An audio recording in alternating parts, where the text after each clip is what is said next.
We got a pay-per-view coming up this weekend. AEW Ooh, Dynasty. Let me bring these graphics up. We have about, I think last count, I think there's 13 matches right now.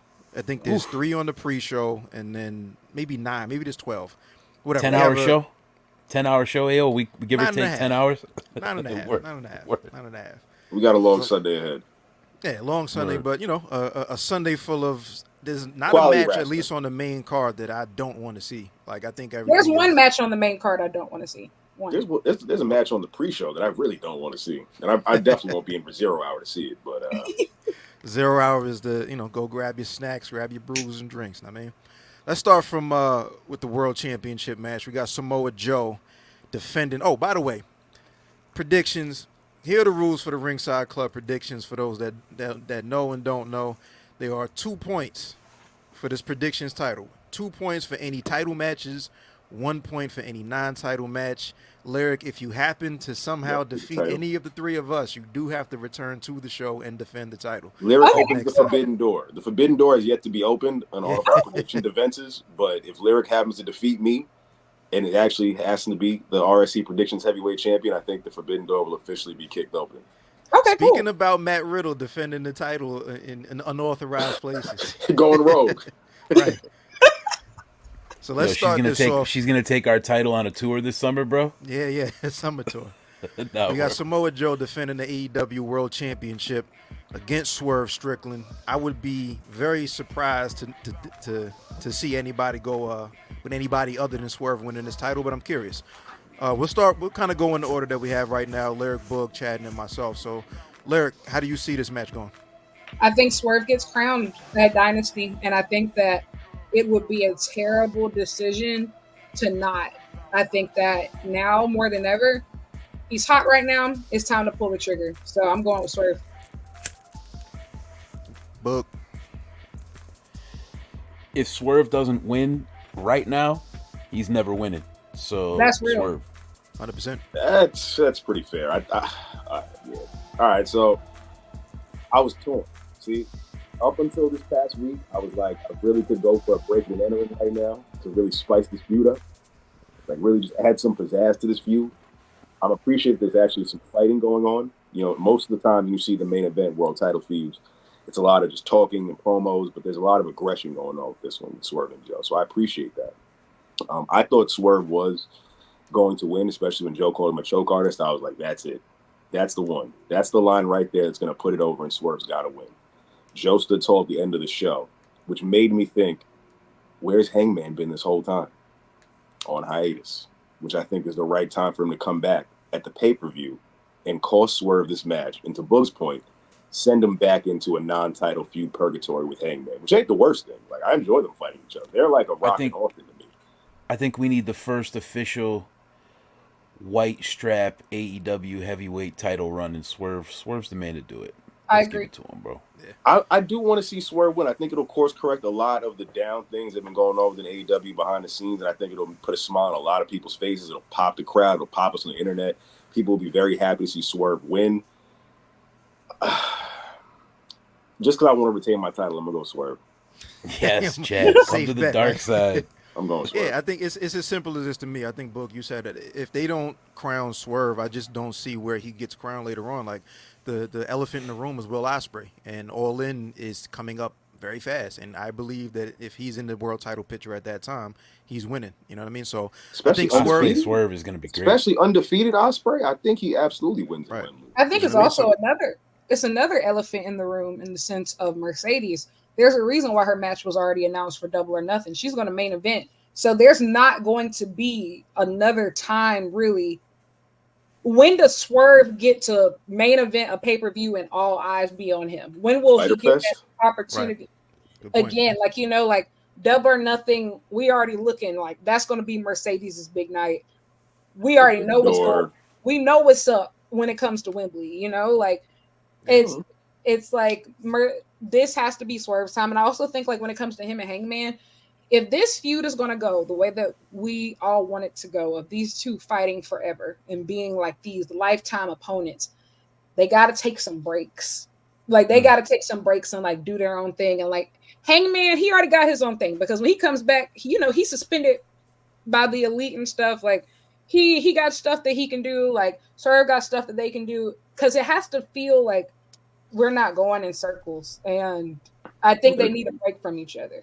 Lyric, to your point, though, I do think they find each other again this summer over the world title. I do agree, and I think, but the thing is, we got it. That means Hangman won't win though, but I think that means that Swerve has to get the world title. Yeah, you know, right. that's the thing. There, we need to add new stakes. We've seen the non-title stuff before, so like, let's get a title involved, which means that Swerve has to win. Like Hangman shouldn't cost him here. Where does Joe go from here?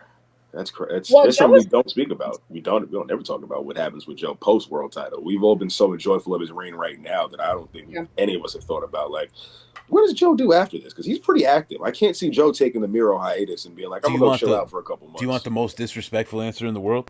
Go for it, bud. Throw him on fucking commentary. No. You know what I'm saying? Actually, I think that Joe actually does take a break, because if I'm not mistaken, that show that he's a part of, they're about to start filming again soon. Oh, so, like, really? This is all kind of like in alignment. So like he's about to go back on to like filming his Sweet Tooth, I think. Is that the name of it? Sweet Tooth? Yeah. So hey, like the Lyric fan club has entered the building. Hi. You know what I'm saying? Oh, the homies. Yes. Any real merch, these are the guys out here making it. Yes, I get my merch through them. Yeah. That's what it is. All right, cool. Let's head over to the other world championship match. These are pretty good matches. This gonna be card a top to bottom is pretty fire. It's gonna be a really good card. Timeless Tony Storm defending that world championship against Thunder Rosa. Lyric, what say you? I'm conflicted, because the reason why I've been wanting Tony to lose the title has been because I have not been impressed by her ring work during this Timeless era at all. I'm a big Toni Storm fan. I think she's one of the best women's wrestlers in the world, but I don't think that it's been hard for her to find a gimmick. It's been hard for her to find a balance between the gimmick and being the excellent wrestler that I know she's comedy is. Now. It's very comedy. However, this past week on Collision, she showed me something versus Azumi. And if she's able to put that Toni Storm in a bottle, I'm cool with her holding on to the title. Because I'm not going to lie, her holding on to the title makes a lot of sense when you think like when Jamie Hayter returns, because she injured Jamie, kayfabe and stuff. Like with the Mariah May story, it makes a lot of sense for her to retain. But also at the same time, Thunder Rosa never lost the title. It would be kind of cool to see like Tony spiral and lose it. But I'm going to go on a whim and just say, I'm going to say Tony retains, but just because from logic perspective, but I kind of want Rosa to win personally. I can't wait to see how much your take and my take fucks Chad up, because he's about to not know what to do real quick. So that's my favorite part of this right now. But in my eyes, and I could be wrong, what the hell do I know? I'm a big Busted Open fan, so I just like follow a lot of stuff. I'm not necessarily the biggest Thunder Rosa fan. I'm a fan, but I'm not like in the hive or anything like that. But I do believe that it is a good story for Toni Storm to drop that title to Thunder Rosa, just because she never lost that title and she had to lay it down when she got injured. And then Toni Storm was one of those women backstage that was making a big deal about it being an interim title, and then they switched it from being interim to being champion and all that fun stuff. So there's a story there. But also, I do think it's an opportune time, because who really cares about Mariah May except for Toni Storm, that Mariah May turns on Toni Storm right now, and that would give them something to do after this too. And then it would make Thunder Rosa a credible champion that people could be gunning for until the next pay-per-view, and set up a lot of different possible storylines within the women's division with either Mercedes or whomever else.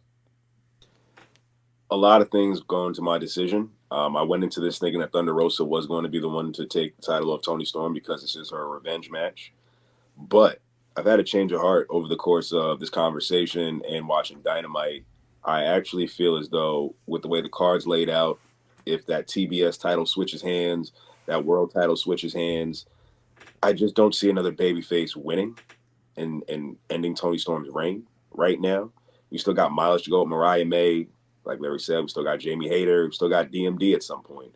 It's a lot more things that can happen with Toni Storm, and it can also add more credibility to that title reign by having it be an extensive title reign. Like, we haven't seen an extensive women's title reign in AEW, so I think Toni Storm could end up being the year-long women's champion. And when she finally loses the belt, it's like, oh shit, someone finally beat Toni Storm. Like, I could see that happening. Thunder Rosa, I think, has a great shot, credible shot.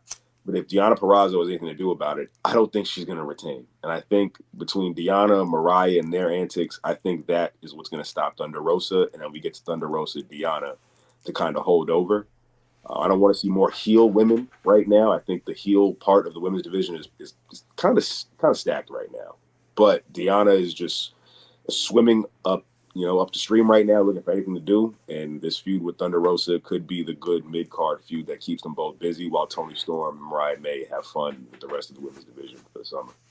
So I'm thinking Toni retains. Yep. I'm going with Toni as well. And I think, like, what's interesting here, I've called for Toni to lose the title before, you know what I mean? Just because I thought, like, her getting to this character that everybody liked had to do with her losing and having to figure it out, losing her mind, et cetera, et cetera. So she's, again, just because of how strong the character is, and I agree, Lyric, with how much that hinders her in-ring, it's not too tough to find a balance. I don't know why she can't just find the balance, but if she loses the title, character-wise, there's so many different directions that she can go in. What I think is interesting for Thunder Rosa, though, is she does have that claim of not ever being beaten for that title. So what happens when she loses in a title match? Like, how does she react character-wise to being finally beaten for the title, even though she wasn't the one defending it? So I think that's a little interesting wrinkle for Thunder Rosa, but I'm going with Toni Storm for sure. I think also, too, I'm going to be honest, if Thunder Rosa wins, that means that how do I say this? I don't want to see Deonna back in the world title picture anytime soon. And it's not because I dislike Deonna or anything. I just think that she has a style that she is still working to acclimate to national television. And like, she has a very technical based style. And I don't think that technical wrestling is particularly boring. But I think like she's still trying to find that balance as well. And I think also I think like these last couple pay-per-view cycles, we've just been rotating in circles and circles and circles of the same women. And I think if Toni retains, that's going to force either a return that we get somebody back or some new women added into the title picture. Because clearly if Rosa wins, first person that she's going to be facing and going off with is Deonna. Bingo. Coming up next, man, this on any card that doesn't have a world championship in the picture, this is the main event. This is dream match status. We got Will Ospreay finally having this match with old GOAT Bryan Danielson. I absolutely cannot wait to see this match. Like, these are two of the 3 or 4 people last year that were in every conversation for match of the year. You know what I mean? So the fact that they're finally able to face off against one another, maybe for the first and last time. Who wins this, Lyric? You know, I'm just being honest. I'm just happy to be here, man. Just this one. This is one of those matches. This match is truly for the sickos, the vibes, like the real wrestling fans. No, you know what, Lyric? I think everybody across all wrestling companies are going to be tuned into this match. Like 100%. I think everyone's just going to be excited because they know what Ospreay can do. And the people that have been to E, they know what Danielson can do. They've heard about Ospreay. People who have wrestled Ospreay, the people who have wrestled Danielson. Like, this is the match where I feel like Randy Orton could be on like wax. Like, yo, 1,000%. I'm not supposed to watch that shit, but it's crazy because Danielson kicked that kid's head in. It's so crazy because I remember at Revolution, after Revolution, like reports were coming in that a lot of the legends who were in the crowd for Sting, I guess like they're still very either in tune like with their brand of wrestling or WWE. So like they had never really like watched a lot of like AEW before, and they saw Will Ospreay for the first time, and they was like, "Whoa! Like he might actually be the best wrestler I've ever seen." I think this one, I'm a firm believer that a match done well has 2 winners. I think this is going to be that. I do think that Ospreay wins, but I'm gonna be honest. I don't think it matters. This is one of those things. I don't think it matters. I think that whoever wins here, I think knowing what these two are capable of, I think everybody comes out of this looking like $1 million. And I'm just excited to see it. So I'm going with Ospreay here. I would say I just pray nobody gets injured, and I'm not trying to call any kind of negative energy, but these guys are both going to go pretty fucking hard. So yeah. It's gonna be pretty likely that something crazy is gonna happen. I hope nothing too bad, but I honestly, I mean, there's two ways you could look at this, right? There's a lot of fans. All these guys are not just professional wrestlers, but they're also fans of wrestling. So I could literally see Will Ospreay and Bryan Danielson like fighting over who's gonna lose. Yeah. You know what I mean? Like behind the scenes, Right. like Right. and Tony Khan totally just being like, yeah, y'all figure that shit out. Like I really don't give a fuck what happens. You guys figure that out. Like kind of like what Lyric said. I'm just here to watch this shit, and I'm blessed to watch it happen. So I'm gonna pick from who I want to win, not who I think's gonna win, because I really don't care about this title run. I feel like Ron really won this championship anyway. I think Ron's going to be secretly making picks in the background anyway. So, shouts out to Ron. But yeah, no, I'm going to go with Will Ospreay. I feel like I want Will Ospreay to win. I don't know what's really going to happen, but again, I could see a good argument for either one of them winning. So I'm going to go with Ospreay. I just don't want a hidden blade to have one of those endings of this match where like we're all gonna be sitting there like, yo, is Danielson good? Like, yo, Is he come on. okay? Wake up, okay? man. Like, fuck. This is one of those type of matches where like it could kayfabe mess with us, where it's like, ah man, Danielson sold the hell out of that, or like, yo, is he legitimately like knocked out right now? Like, we gotta, you know what I mean, check on this guy. So is he still on his put everybody over tour, Chad? You think he's still on that? I still think he's on the put everybody over tour. So I think he'll gladly lose this match. He'll be so happy to lose. He'll be happy to be like, I had an amazing 5-star match and I lost, but it's okay because I'm Bryan Danielson and I'm retiring in 6 months anyway. So That's real. I could see Ospreay picking up a nice, clean victory. No Don Callis BS, none of that. And just going off the match that him and Claudio had, I could see him and Claudio having matches for titles for the rest of AEW's tenure, and I'll be very happy. So I think this match right here with Danielson is going to be a banger. Like the match with Okada had everybody like, oh shit, this is about to be a game changer. Like I think this is going to be one of the ones where, truthfully, it's not the main event, but it damn near could be the main event. It could be the main event. Like, and you know what I'm saying? We don't want to take away Swerve's moment, but this right here, like, this is a main event. This is a pure wrestling purist. We're all like the arena could be sitting in silence, like it's new, like we're really in Japan, like watching this match. Like, oh, I was just about to say that. It reminds me of like how everybody felt about Ospreay Omega, of just like both times it happened. It main evented neither time, but like it goes like one of those tough matches. act to follow. Whew. I remember watching it and I was just like, I know he's dead. Like I just like when I watched the Wrestle King, I said, he's dead. He has to be dead. Like he has to be dead, bro. Like he's dead. And so, like, you know, Bryan Danielson had no first Okada match faking seizures and shit. Like, there's no telling what they finna do. Yeah, this reminds me that hidden blade when he was about to have the match with Shibata, and what was going through my mind was what the hell happens if he hits him with the hidden blade, and they didn't play it up as much as I thought they were. But now we're on pay-per-view. We've seen Bryan Danielson with the Caesar cells. He hasn't done that in quite a while. But what happens when Will Ospreay inevitably hits Bryan Danielson with that hidden blade? Like you mentioned, I think it takes one. It's one hidden blade. That's all we see in this match. I think there's one take that we've forgotten here, and AO's probably going to be really impressed with my New Japan takes at this point, but whatever. We'll save it for later, bro. You know what I'm saying? I hang out with the guy for a couple days. I know something about Japanese wrestling. What the fuck's going on, you know? But, you know, I don't think there's a world where Zack Sabre Jr. has one up on Will Ospreay. If he could beat Bryan Danielson, there's no reason why Will Ospreay doesn't beat Bryan Danielson. So Real. I agree. it's just my opinion. Wow. The only difference is I think like they just have two completely different styles. Yeah, two different styles. Yeah. Very. I'm just saying from an ego perspective, they're both very, very ego driven wrestlers, you know? Yeah. So and I think Zack Sabre Jr. is a better technical wrestler than Bryan Danielson. Oh, for sure. Zack Sabre Jr. is drop a quarter in the jar every time I mention Zack Sabre Jr. on this podcast, man. Like, yeah, that's my guy. AO has a back mural to fucking Zack Sabre Jr. Like 50 Cent got his shit. I was in the building for the first Bryan match, for the first one, and it was insane. Oh, the one at Wrestle Dream. Yep. Nice. Yeah. Classic match, and then the one in Japan. I've watched both of those easily The 10 second one times was each. better. Yeah, Yeah, for the sure. second one was better. For sure. Definitely. For sure.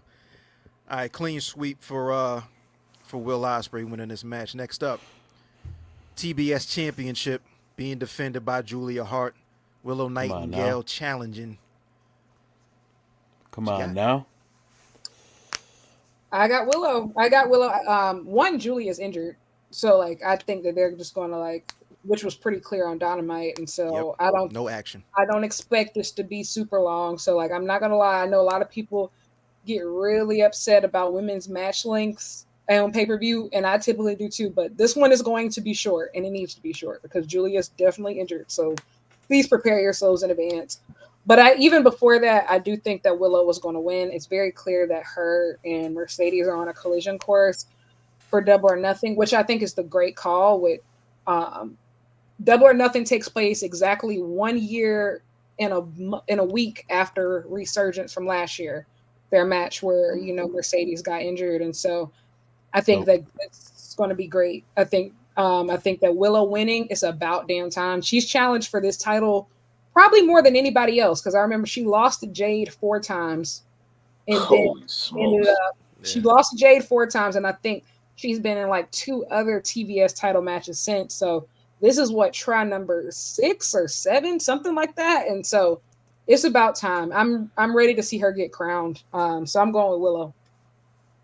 Yeah, I'm a big fan of Willow. I feel like there's no world where she loses. I mean, injury considered or not, I mean, I can understand the injury, but I feel like outside of the injury, Julia's spark that she had, she had a spark when she started, but now she's just.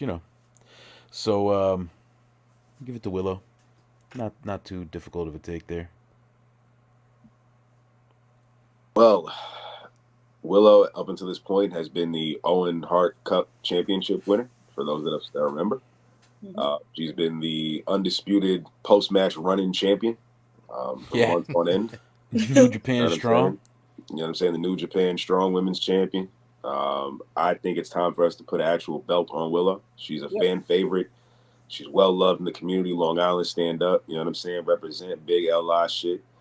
I think this is Willow's time, now or never. Julia's reign was cool as we were going to get there. We were excited for Julia to win. She's won the title, and the belt's kind of just been in purgatory since. I think, like Larry said, she's injured. So because of that prefix, we're not going to unabashedly call this match too short and a waste of time, and how can they do this in the women's division? It's fine. A doctor bomb and a big 1, 2, 3 will just pop everybody and make us all forget about this match being 1 minute and 42 seconds. And that's when we segue into Mercedes and we get the show on the road with Mercedes and whatever the hell she's doing. So please, Lord, let Willow Nightingale win this TBS championship. She's already featured every week now. She's on both shows at this point. You might as well have the champion there too. And if she does end up facing Mercedes at Double or Nothing like speculated, I would like for the belt to have some credible defenses in between because the women's division is loaded. So let's at least have that belt be defended consistently if Willow's going to pass it on to Mercedes right out the gate. So, that will look credible in this next month that she's going to have the belt. Yep. Yeah, this is easily a clean sweep for Willow. Like Julia developed a whole hell of a lot, but like you mentioned, somewhere along the lines, I'm not sure if it was the injury or if it was just getting stale at some point to act, but it just ran out of steam at some point. You know what I mean? Heartless is my favorite submission. I'm she on has wax. a dope. She has a dope submission. I love the her submission. Is dope. She has a great moonsault too. Moonsault is good too, and that's the stuff that popped us on the way to the TBS title. Right. And then after the win, it was just like, well, what the hell are we doing here? Yeah. I'm a believer that the AEW women's division for a very long time, and I feel like a lot of times, and much of it was not their fault. What people have to realize is that the AEW women's division did not start like the men's division.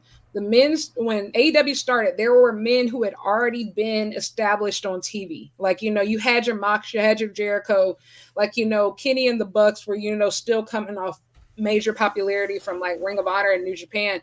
The women's division didn't have that. There was nobody established. And I feel like somewhere along, people used to put titles on folks in the women's division as they were developing to like give them a shot. We saw it with Jade, we saw it with Julia here. And that used to be okay. It's just no longer okay anymore because now you have this stacked division of established talent, like these top. You don't have Yana Perazo, Mariah May. A lot of women could win this belt and be credible. a million people, like, and so it's just no longer. You have to find another way to like build women rather than just put a title on them anymore. Just because there's just too many women who can hoop right now, like they're not in development, like they're right now ready. Right. And so I think like Julia, I just think it just lasts a little bit too long. Like I think like, this would have been great as a shorter reign, but they're going to obviously probably course correct this weekend, so it's fine. But yeah, I just think that the standard is higher for the division now, just across the board. 100%. Moving on. It's another one of those. The Continental Champ, Mr. Okada.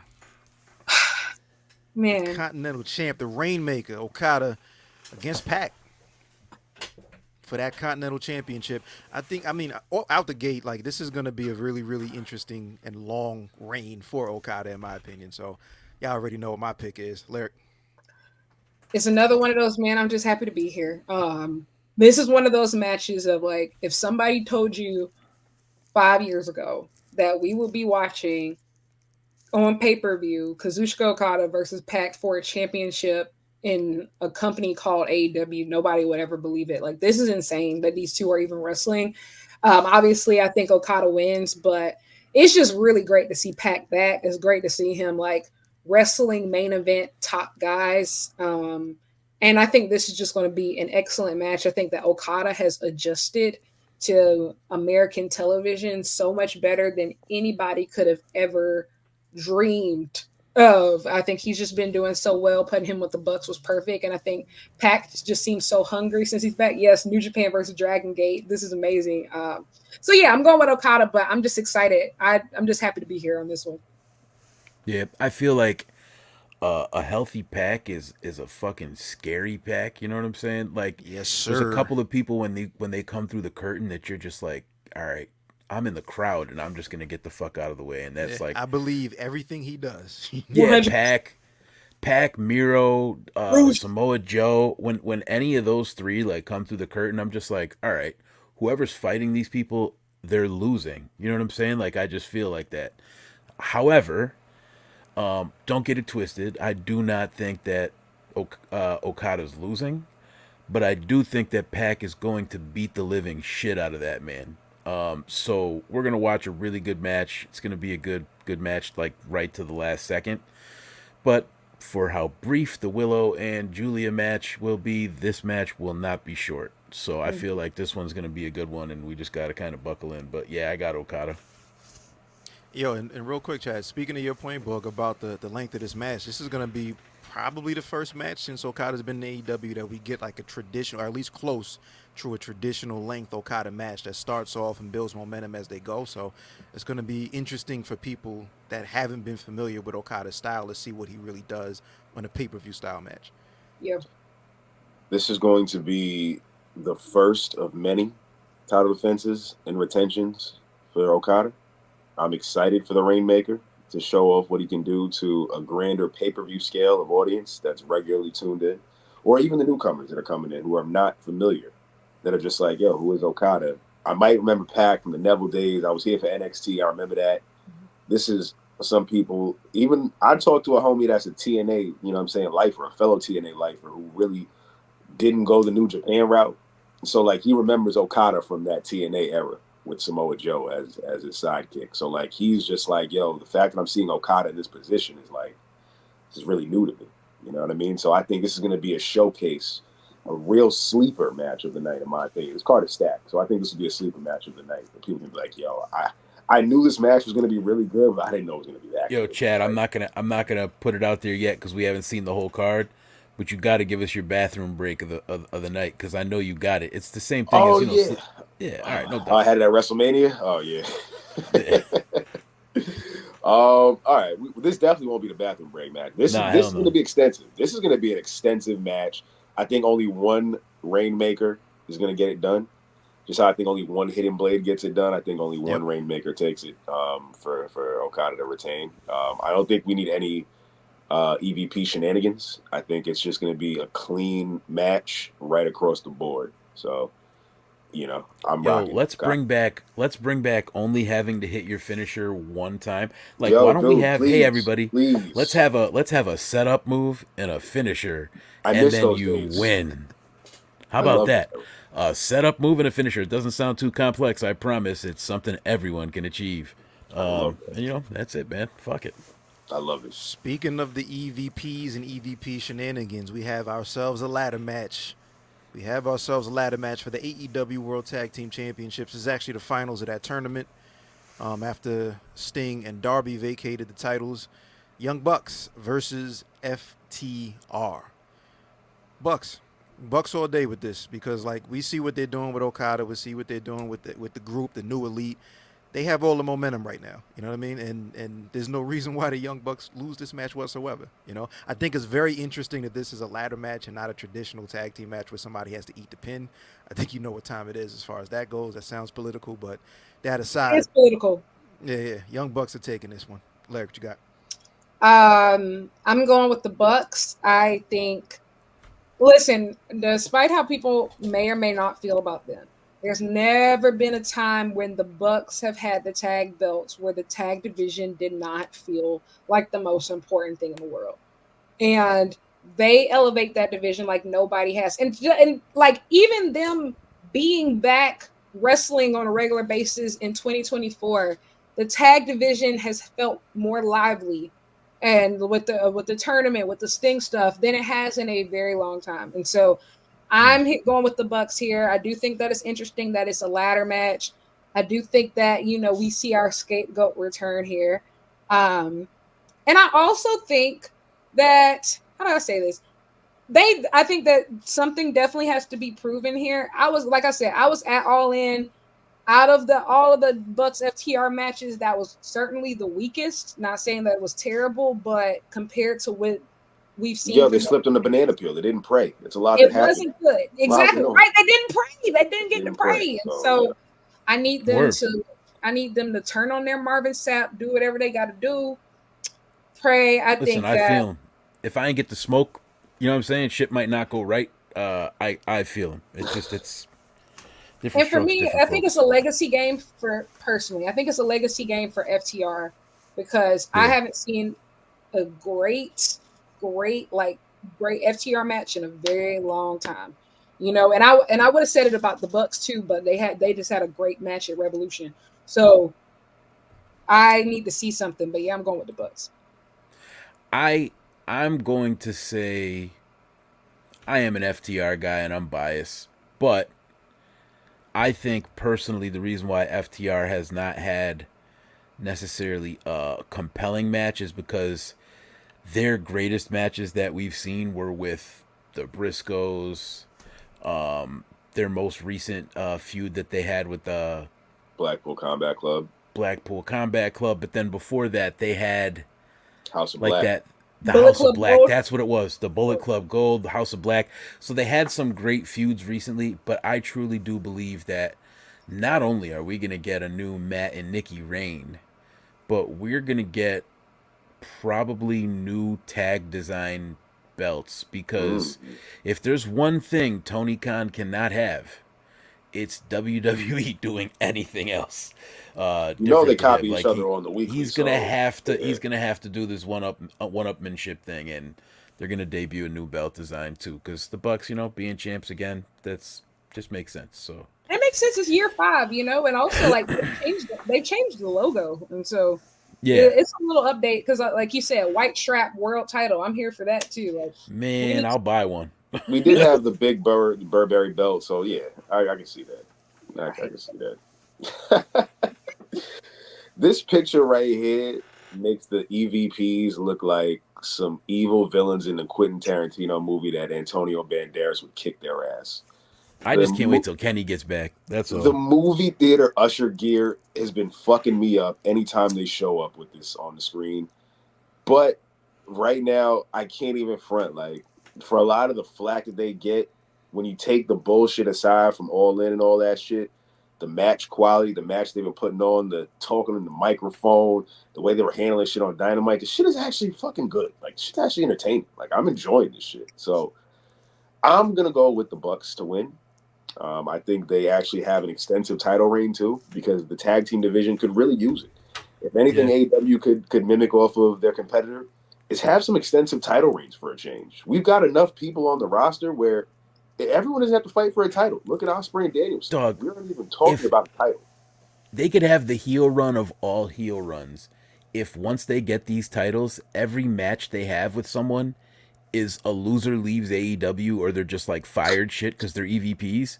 Like, that would be the most fire shit just to put people on the shelf for a little while. Like, it Put would them be all on a some Ric Flair dope Sting retirement shit, tour match.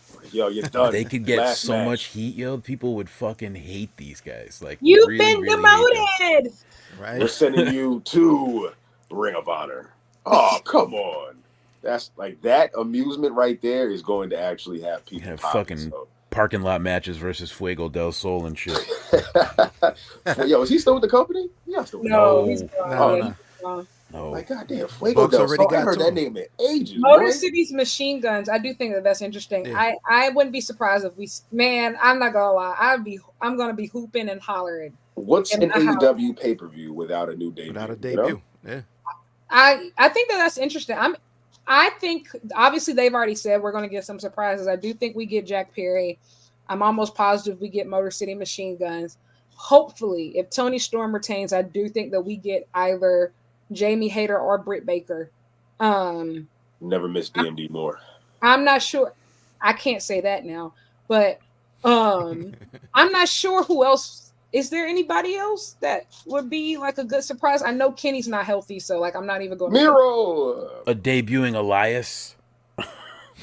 Holy Ezekiel? shit.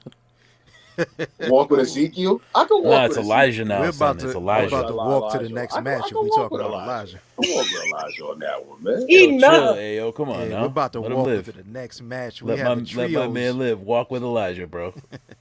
This is one of two trios matches on the night. Adam Copeland teaming up with Eddie Kingston and Mark Briscoe against the House of Black. I have no fucking clue. How maybe I missed an episode somewhere. This is, I don't know. It's like I think we Roseanne go with- versus the Jetsons or some shit. It's like when you're watching TV and you're not really sure what just happened. Yeah, there's no real Eddie Kingston's taking the pin here, right? Because I think what we're in the middle of is a downward spiral of Eddie Kingston. Leave You know, Eddie so- alone. Yeah, I think the House of Black wins this match because Eddie Kingston is losing all of his titles, all of his matches, and we get back to a very, very aggressive version of Eddie Kingston. So this is clearly going to be the match that causes me to not win the predictions title. But Lyric, what do you say? I'm gonna be honest. I have tried. I've really, really tried, but like the full House of Black team, I'm just not into it. Like House of Black. I think that Brody and Julia Those are are the stars. a great team. I think they're the stars, but Why? Why do you say that? how do I say it? One, it feels like they're the only people who want to be there. And then two, it's just like I don't feel like really I don't know. You know how somebody can be a good wrestler, but you don't feel like any particular passion in their performances. It feels like they're just going through the motions. That's how I feel about Malachi and Buddy. Like I know that they're talented, but it doesn't feel like they're The energy ain't there. yeah, the energy isn't there. And Brody is fantastic. And I think like he always gives it. And honestly, I feel like AEW has tried all these different things to try to make House of Black work. They put the trios belt on them, obviously the TBS belt on Julia, which did work. I'm just not interested in like the full package and I think it's also it really throws off because the opposing team is like three of the most passionate guys in the business. And it's just like, it throws me off a bit. I'm not particularly invested in House of Black, so I'm going to go with Cope, Kingston, and Briscoe here because honestly, I don't see where this goes after this. I think everybody needs to go their separate ways after this. Real quick, to your point, I think the only real story in this match is the downward spiral of Eddie Kingston. So if this is just exhibition style, I would go with Cope, Kingston, and Briscoe. But I'm going to lean towards story and just say that we get something, with Eddie Kingston coming out of this one. Because other than that, this is exhibition. Book. I'm gonna go with it just being an exhibition because this. I mean, I don't think any of these guys have anything to do. So for me, I just feel like it's gonna be a feel good match for the good guys. You have Adam Copeland having his rah rah speech coming off the heels of that. You got Mark Briscoe with his coming off the heels of having a camo strap championship. I'm telling you guys, this white strap is coming. Lyric understands me. We're getting the fucking white AEW strap. But yeah, so I think we're gonna get the good guys winning this match. I think we got a lot of heels winning on this pay per view. So That's I true. think we're gonna get the good guys winning here. Well. Look, when you asked me about which match would be the bathroom break, Oh I think we shit! found it. Damn, Chad, come on. Over man. We got a couple more. Hey, I was gonna say that Jericho match, bro. And Damn, then, I just we still got to get to it. We still got to my get respect level for Lyric just went up so high when she just admitted out loud in public that that's gonna be the bathroom break. That's fantastic. I thought that we Let's were go. all in. You know, we've been agreeing a lot on this. I One thought we band, just one all in sound. agreement. You know, like my fault. Yo, to it. This One band, one sound. This trios match is going to be so extensively long. I feel like I just feel like they're going to be hitting the best of their moves. Copeland's going to be out of breath for a lot of it. Kingston's going to be yeah every 30 seconds. I do see the miss coming into play, and then it's just going to be a lot of all over the place. Like this match, I feel like is going to be an all over the place type of match, coupled with the 5-minute entrance from House of Black. It's already going to be extensive of them just lights out, and then you got to have the quick gap, and then them get to the ring, and then the song, the lights on, and the fire, and the dance, and the chants, and it's like it's a lot of entrance that's going to take up. That's why I said by the time you get done with the entrance, you're gonna want to go to the bathroom. You're gonna be like, yo, I gotta piss, bro. Like, damn, they still gotta have Kingston come out. Shit. So I don't think this match should go to over 10 minutes. In my opinion. yo, This should I'm be a with you on sprint. that. I'm This with should you be on a sprint. that. I'm with you I on will- that one. yo, shouts out to the 420 viewers we have right now. 420 is Salute to this y'all. weekend. I will be at a 420 party on 420. Not that there's any coincidence there. I don't partake, but yeah, it'll be it'll be a good time. But yeah, bro, I feel like the House of Black does get a lot of. I don't know if it's sideways hate. I don't know if it's warranted hate.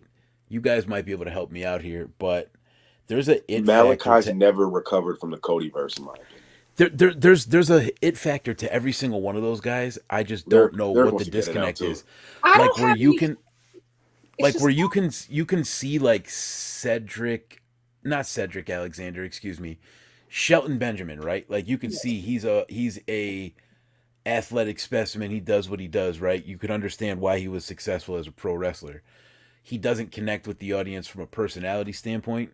Now, I don't know if that's the case with Buddy, Malachi, and Brody, because I do see characters that work there. I just don't know what it is that's not like winning us over the way it should. But there's I think something Brody. off there. I think Brody is the one. Like Brody is the star, Yeah. of the group. And damn near, after seeing the tag match on Dynamite, I could have actually went for just Copeland and Brody for the TNT title. Would have been perfectly fine. 100%. Hello. 1000%. Perfectly fine. I Like, you forgot could to have name him Kingston too in that and conversation Briscoe earlier. do He's a their murderer. thing with Buddy and Malachi on the 0 hour, and like, cool, that would have worked. And like Copeland and Brody, Yeah. that would have had me like, this is different. I've never seen this match before. Yeah. Like, If anybody I was think confused about Brody, the Continental Classic put that spotlight Woke them on up. the way- Woke me yeah, up. If anybody was confused, like clearly you're the star. You know what I mean? Out of this trio right here, clearly you're the star, and I'm waiting for a singles run from that man any given time right now. It's But the yeah, passion. like it's the passion. Like that answers your question, Book. As far as what it is about the other two, it's just body language. It's just there's good moves, but there's not really any anything really behind them other I than don't think all good moves. I don't think anybody even.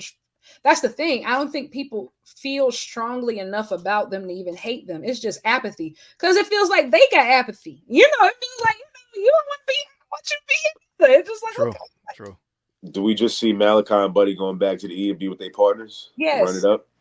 Yes. Yeah, I can see it. It's a new day. Let them go. Yes, it is. So Let 'em go. I can see them thriving in the Triple H regime as they were Triple H guys. So Yo, as I could crazy see as it them going sounds, back to that. I could see FTR going back to WWE. As crazy as that sounds, I could see FTR going back to WWE. I That's a don't. crazy And take. the only reason why I say no is like one, obviously they retime, but two, FTR's bodies, especially Dax, Dax doesn't have another full-time contract in him. Like, yeah, good point. It just like let every wrestler has like a shelf life.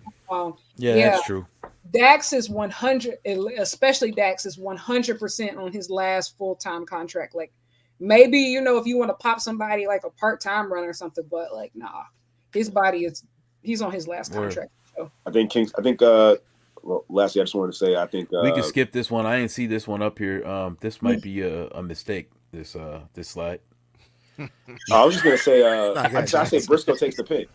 I was gonna say Briscoe takes the pin. That's all. Briscoe takes the pin. Nah, Ring of Honor. Eddie gets furious. I think Bro, Eddie you're not gonna do him dirty like that. I think bro. He just won. I think Eddie gets mad and walks off. I think that's what starts the heel turn. Is Eddie just being furious about like the miscommunication going on? He's like, "Yo, I'm sick of this shit. Like, I don't even need this shit. Why am I in this match? I don't even fuck with you. I'm out." And that's who takes the pin is Mark Briscoe because it's Ring of Honor and it's Mark Briscoe. He can afford an L, and nobody will be like, "Oh, Mark Briscoe." It'll be like, "All right, well, House of Black need a win." So that's true. Mark Briscoe. I see House of Black winning. Right. All right, this one was split. Week. That might be the only one that's split. This one we can spend 15 seconds on, man. Match of the night, baby. It's gonna be a winner right here.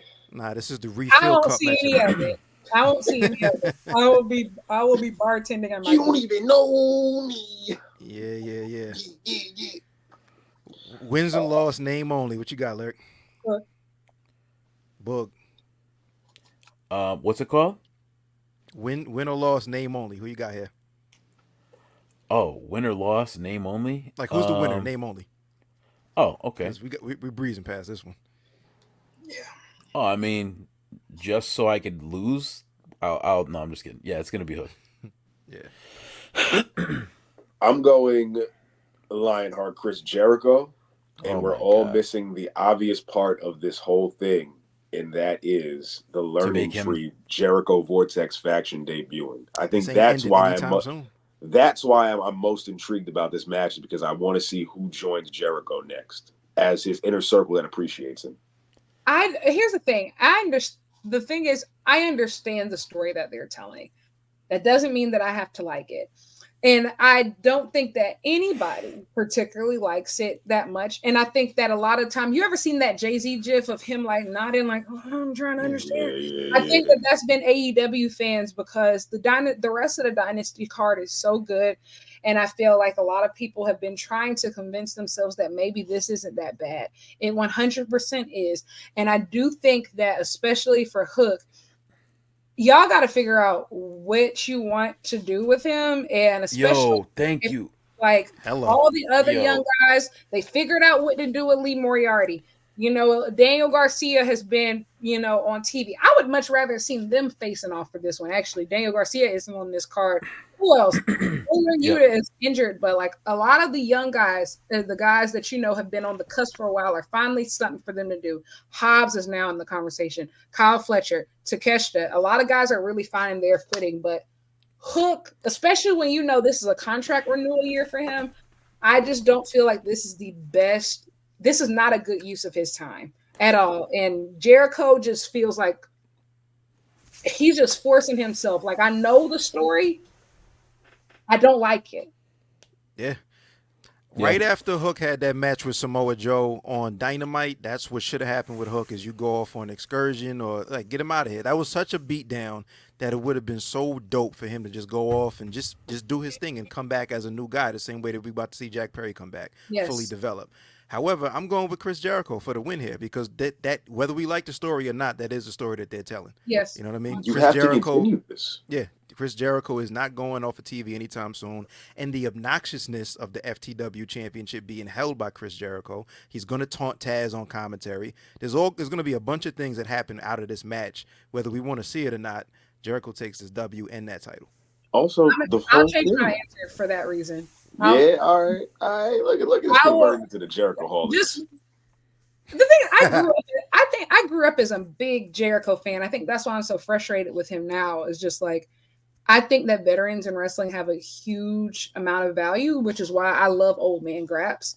But like, buddy, like this isn't working. And I said this on I think I said this on my own show of just, there's a lot of money in a future Jericho retirement run like Sting had. There's a lot of money. Jericho's been everywhere. So like you could send him to Mexico for a final match. You could send him to like Japan. You could send him all over the world. There is a lot of money in a Chris Jericho match. But the longer that he kind of like forces himself on the crowd, it devalues that eventual run. It Every makes time. Sting had never forced himself on anybody, you know, like, and Yo, that's he's Lightning McQueen. My son is a huge Cars fan. He's fucking Lightning McQueen, yo.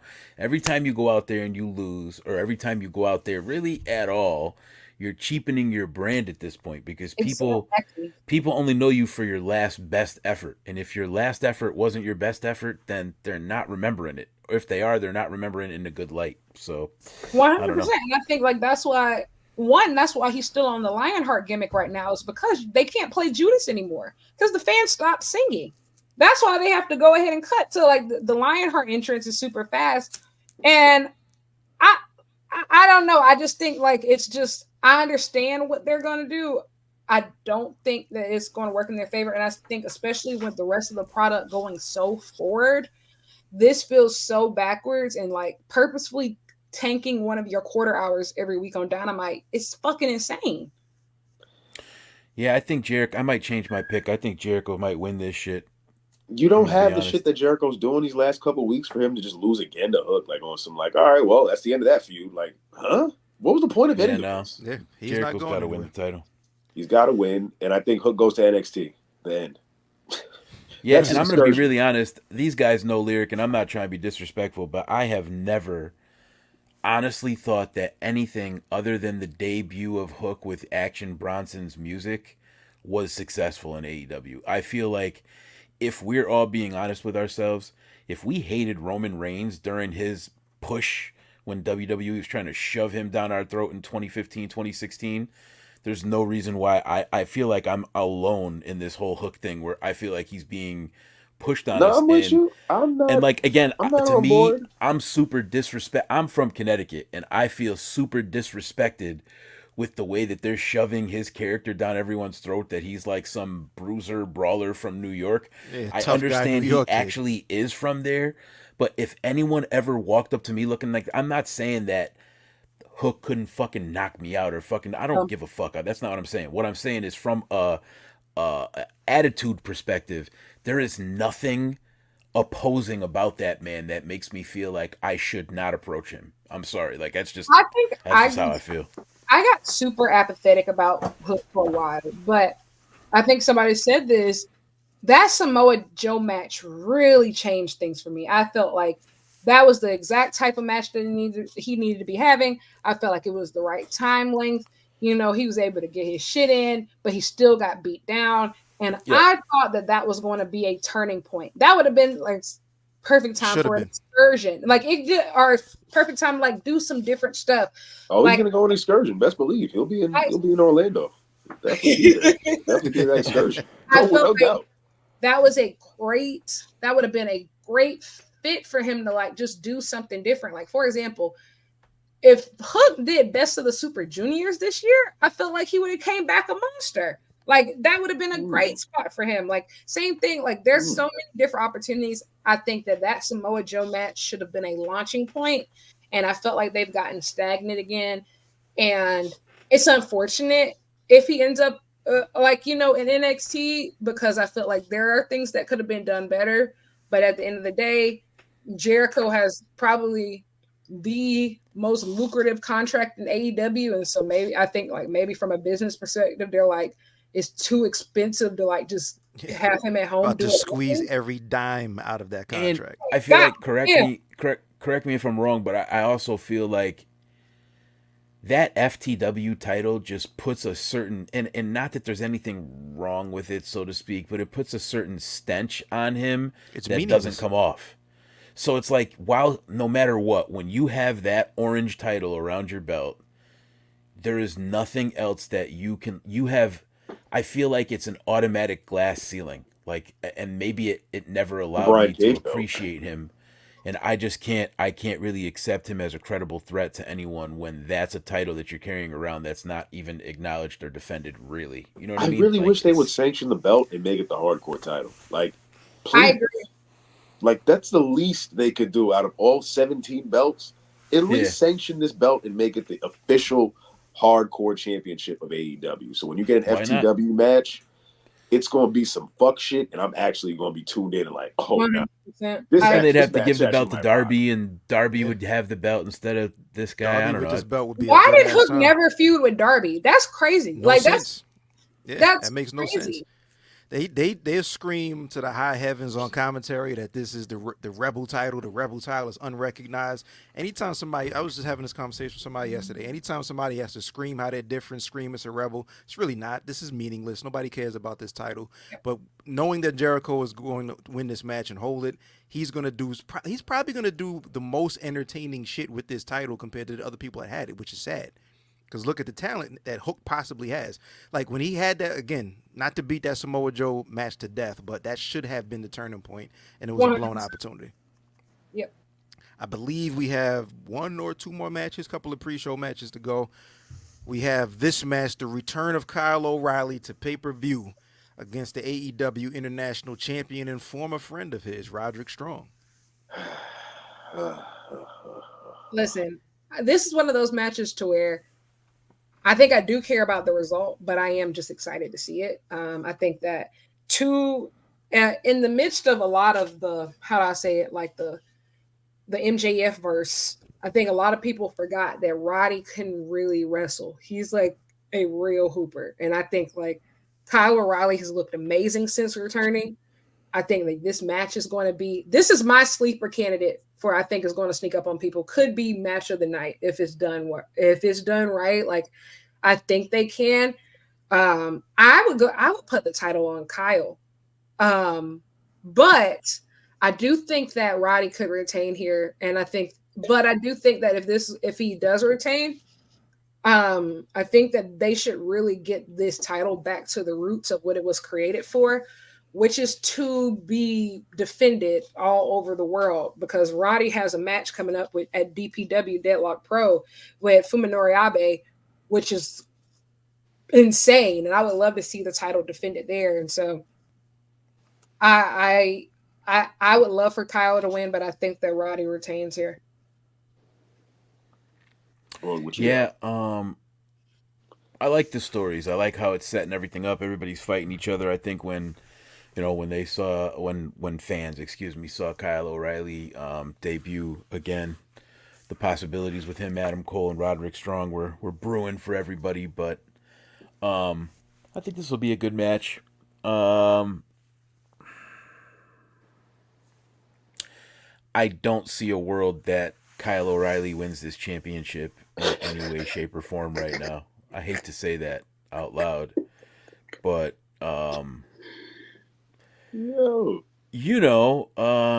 it's just like one of those things, man.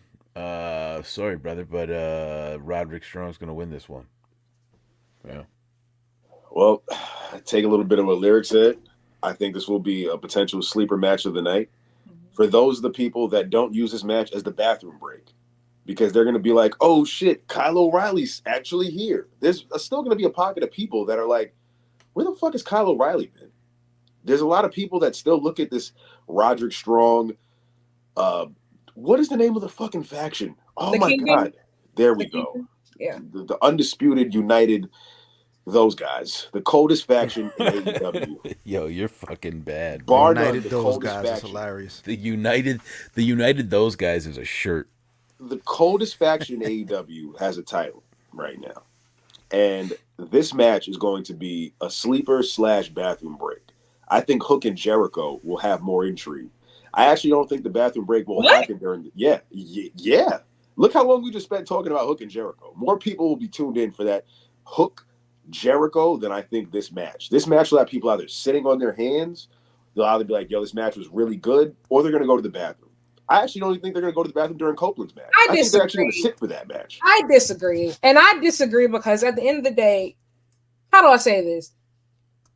AEW fans typically, even if the story isn't the best, people, if a match is good, people will get invested in it. And a great example of that is one of the best pay-per-views they've ever done, which was All Out 2023, which had almost none of the matches had any build in one of the best shows they've ever done. And so I think that from a wrestling fan perspective, if really you good, I feel Roderick Strong and Kyle O'Reilly in one ring, I think that people are going to be up for it regardless. Now, I do think it'll be quiet though. I think this will be the quietest. I think it'll be a quieter match. I don't see people jumping out the gym and being like, "Yo, this Kyle O'Reilly move." People can't name me 5 Kyle O'Reilly moves. Anyone in the chat, name 5 Kyle O'Reilly. Like, name them.